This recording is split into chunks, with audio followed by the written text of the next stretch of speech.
And what about achievements then for yourself, Rory? You know, sort of personal achievements or winning championships. I'm sure you've won championships with more than one band, with the list of bands that you've been in.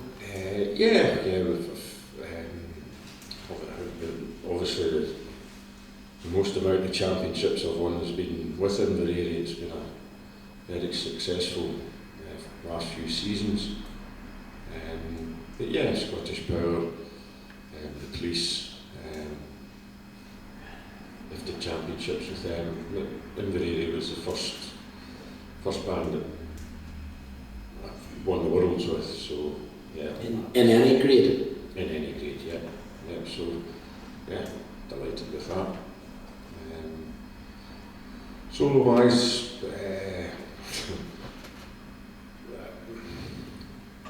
it was a short period. It was only 10 years I did the solos, but yeah, I had measured success. Most of them were all second places, so nobody remembers a second. But yeah, you know, I'm actually not a competitive person at all. Best prize for me is for somebody who, you know, I recognise and respect as a player, saying, good tune day, I enjoyed that. That means more to me than going up and lifting a prize on a board. I'm not competitive that way at all. So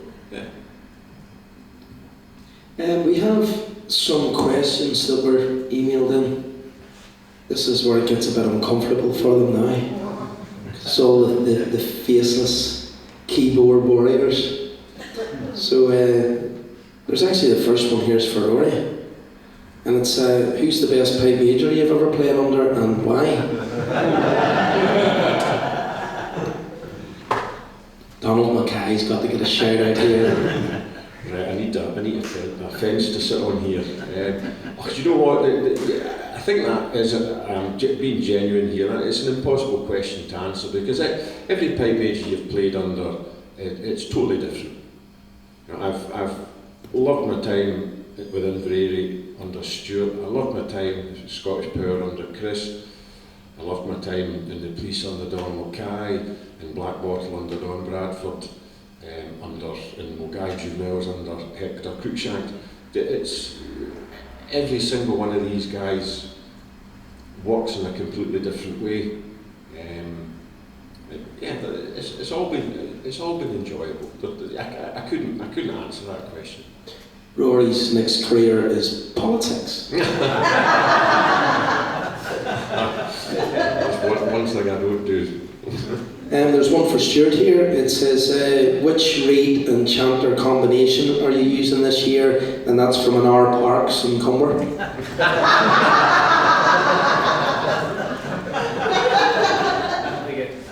For the band. Do you take credit?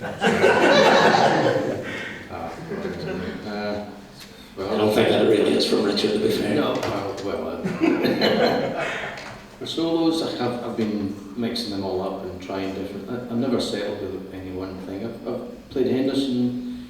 We're developing a McGregor one for the pipes at the moment. That's what I've got tonight, with an MG reed in it tonight. Rory makes the MG reeds and pitches around it. Shepherd, I use Shepherd a lot. I've been using Shepherd reeds for a long time in the solos. And yeah, and I've also got, I see Rory's got an old nail there, but I also... Just ignore that, Kenny and Stuart. I've got a very similar chanter to that, probably with the same era as well. What year is that? I think that's, well, it'll be, when did I get that? The mid-90s. I ruined my first one because I decided the throat had shrunk and took a drill down it, so that was my second one. Mid-90s. So certainly Henderson seems to be the one I was using the last 10 years. And my better half, my partner, she plays the pipes as well. And one new year she went and turned my nail at the bottom. And Yes, we're still together.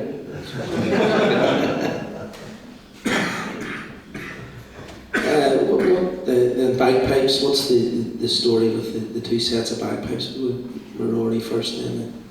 Well, that's the second set of pipes I've owned. The set I had up until the age of 16 when I joined Babcock was actually believe it or not, was a Pakistani set of pipes. And I don't know what kind of wood it was made out of, but it was this, that kind of light tan coloured, I don't know if it's rosewood or whatever, but you had to oil the drones, the bores of the drones once a week, because if you didn't, the wood fibres would all splinter up.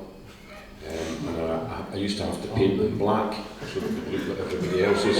I can remember one year, it was the night before Cow, the day before Cow, I thought I'll give them a fresh look of paint. So I spent ages painting them and had them drying on the floor in my bedroom. I woke up in the morning and 2 or 3 of the bits had fallen over, so the newspaper had glued itself to the wood, so I was gutted. But yeah, that's actually, it was one of the reasons that I found myself tinkering with reeds, was because I wanted my pipes to tune at the same spot as everybody else. So I had to learn to adapt things to make these pipes work. And when I sold them, and they sounded great when I sold them. It was bought them for £18. I sold them for £125. So a good profit. And then when I went to Babcock, I was too embarrassed to take the Pakistani set along. So my tutor at the time, Angus McGregor, he lent me a set of pipes that I played the first year while I was hunting around for another set. And this set actually belonged to a guy in Bearsden. I think he was a doctor. My tutor used to refer to him as Dr. Death. He was one of his drinking buddies. And although he didn't play the pipes belonged to his father and were just sitting under a bed. So we got them, tried them out, replaced the bottom joint on them because it had a huge big bore, and if you could get it to tune at all, it would be tuning them out, double toning. So replaced the bottom joint, and I had them ever since, and they've served me really well. And what make are they? It's an old set of lorries. Yeah. But they're easy to read. To me, honestly, you can stick pencils in them and they work.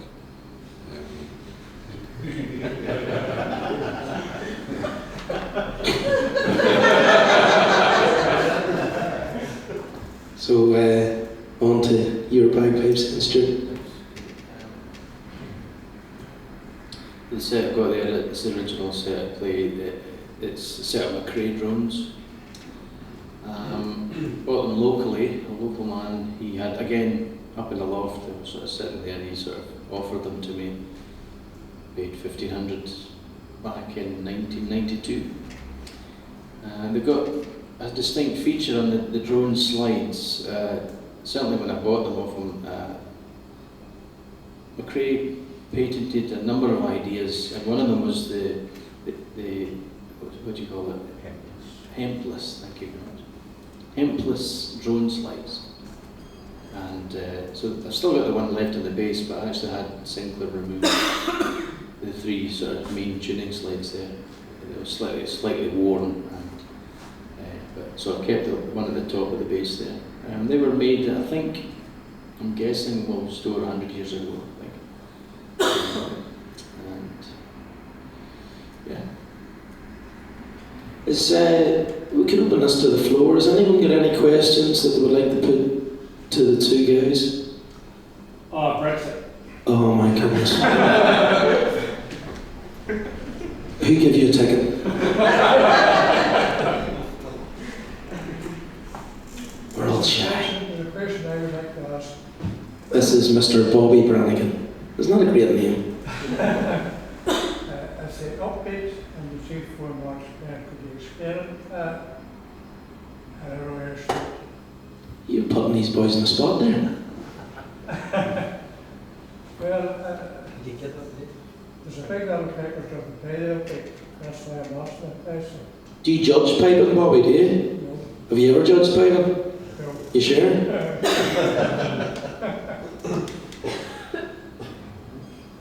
know it's maybe a lot of question, though, but, you know, I get told it by the busy upbeat. There's players something by the upbeat now. It's been, there was a tennis racket lifted there and you just paddled it straight across the road. Talking about the flow, Stuart's going to go and get his chanter to demonstrate. Not beating offbeat. If you tap your foot out of time to the tune, that will give you the upbeat. Instead of probably easier demonstrated. It's just been batted back across again.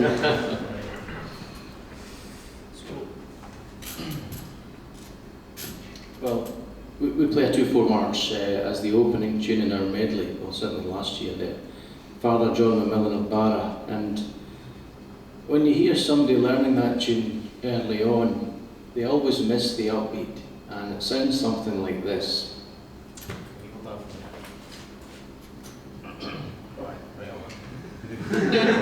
Steady. Can you do my foot?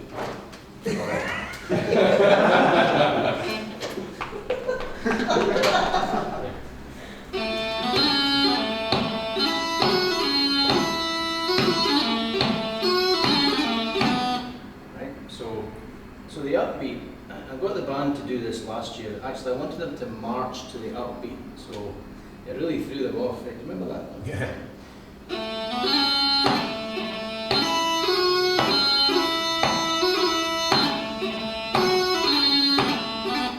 Just so that they could identify where that was, you know. That's like. So it's really just, it's sometimes ignored, the upbeat, and it shouldn't be. Certainly the main beat's important, but if you can think of it like a bass drum on the main beat and a little hi-hat drum on the halfway mark, and that has to be accurate as well for the music to flow properly. Yeah. So that's as best as I can define it at the moment. I hope it's helpful. that's okay, Stuart, that's fine. Thank Are you smiling there, Bobby, are you? Trying to catch him out.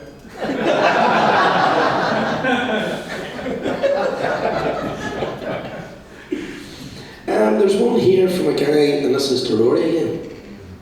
I know you've always had a real desire to be a bass drummer. Do you wish as a youngster you'd stuck with the bass drum instead of giving it up and taking on the easier instrument of the bagpipe? Lots of love from your pal, Basie. Stephen. Yeah. I guess that would be from him. Thank you, Basie.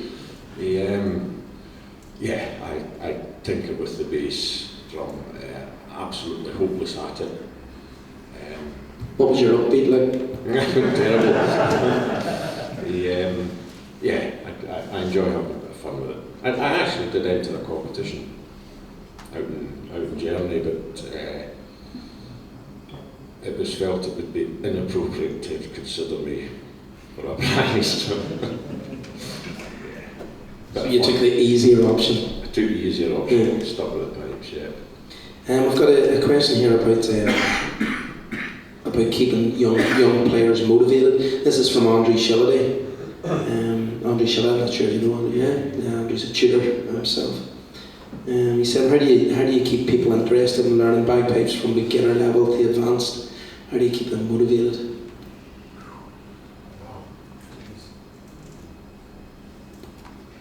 Toffee. Toffee.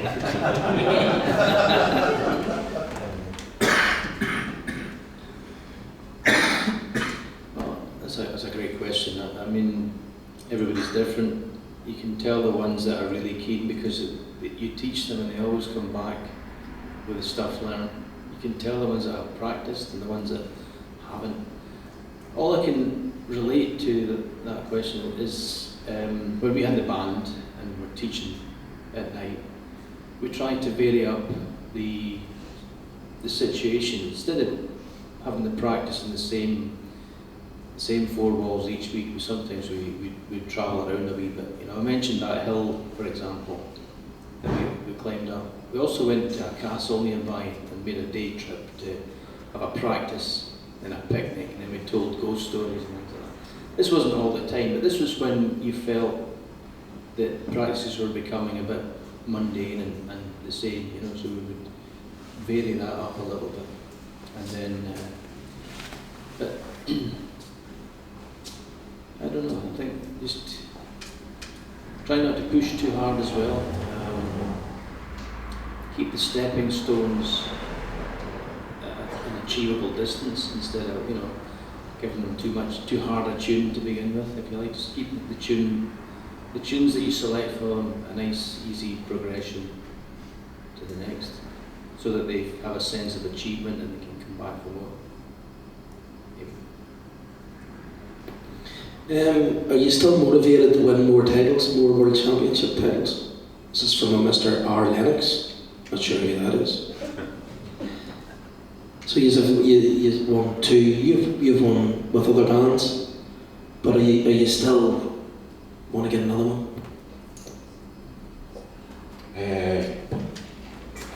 I suppose it's always nice to get a mention. Like I said earlier, I'm not particularly competitive, but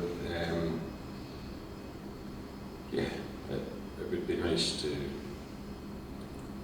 do it again. It's a good feeling at the time.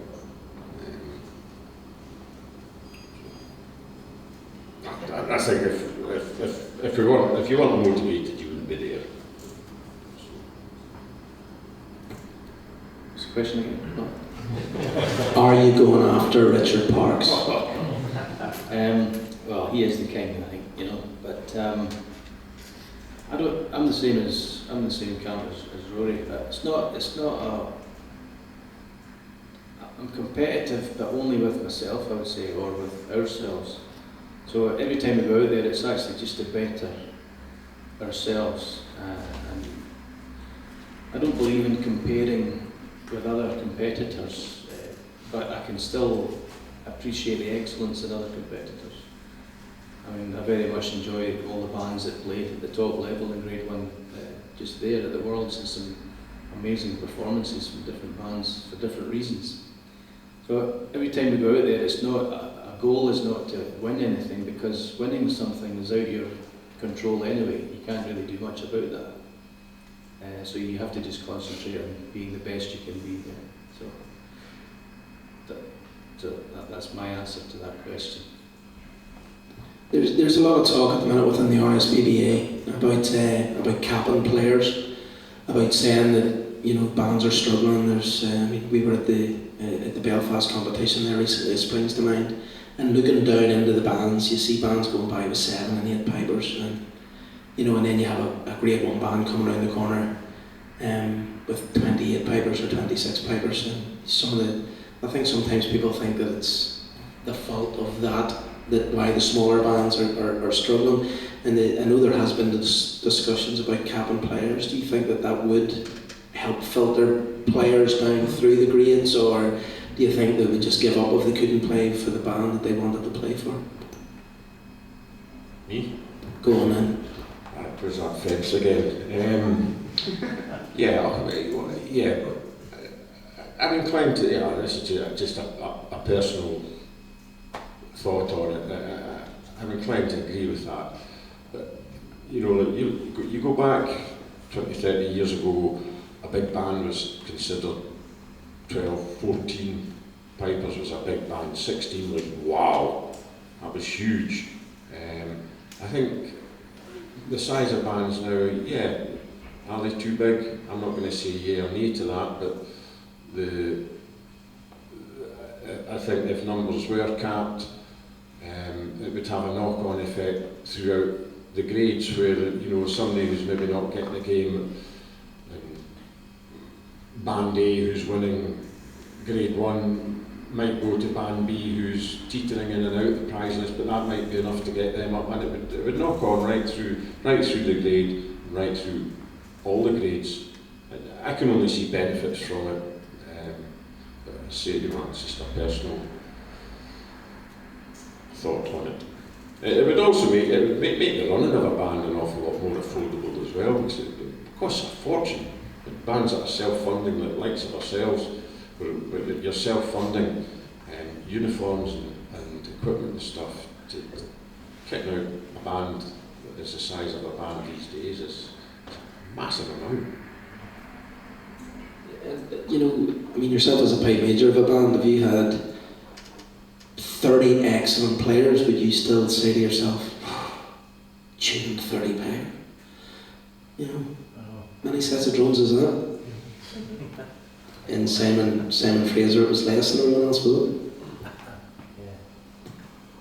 A lot of tuning. The 78 Fraser Highlanders won the Worlds in 1987 with 11 pipers. I dream of the day when I could just tune up 11 pipers. I think Field Marshal possibly had 12 the first time. No, I wouldn't be sure on that, but I think they had 12. Yeah. It's certainly changed, hasn't it, over the years? My goodness. So Would you have an upper level? Would you say, I'm not going to go on with 28, I'm going to have 26? It's a difficult call. If all of you, how many have we got now?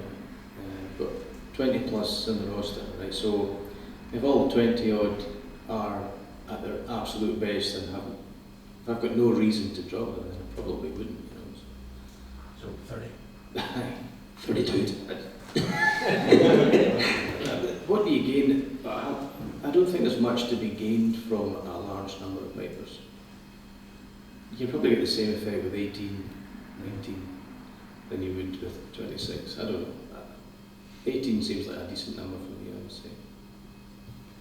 Okay, we're probably just going to maybe finish up the question session. Is there any other questions from the floor? Rob's just giving me a dirty look there. He's got one more question for you. And it's, what's your favourite cheese? I need to choose a different variety this time. Okay.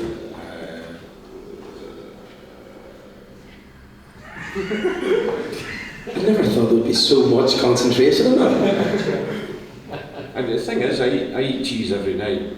It's mostly Orkney cheddar. I suppose the next one would be feta cheese with my salad.